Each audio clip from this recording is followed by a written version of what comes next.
சமூக ஆர்வலரான அன்னை வி.ஜி. சரவணன் அவர்கள் கடந்த 3 ஆண்டுகளுக்கும் மேலாக ஸ்ரீவைகுண்டம் தொகுதி மற்றும் அதன் சுற்றுவட்டார பகுதிகளில் உள்ள ஆதரவற்ற ஏழை எளியவர்களுக்கு இல்லம் தேடி மதிய உணவு மற்றும் இரவு உணவு வழங்கி வருகிறார்.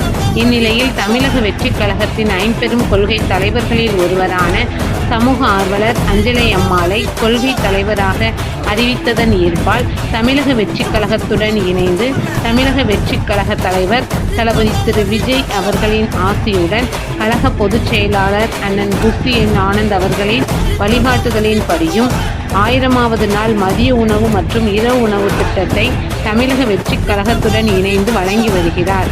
5/7/2025 இன்று 1117வது நாளாக ஸ்ரீவைகுண்டம் மற்றும் மங்களக்குறிச்சி, கோட்டைக்காடு அதன் சுற்றுவட்டார பகுதிகளில் உள்ள 80 ஆதரவற்ற ஏழை எளியவர்களுக்கு தமிழக வெற்றிக் கழகம் தூத்துக்குடி மேற்கு மாவட்டம் அன்னை வி.ஜி. சரவணன் அவர்களின் சார்பில் மதிய உணவாக முட்டையுடன் கூடிய கொண்ட கடலை குழம்பு சாப்பாடு வழங்கப்பட்டது.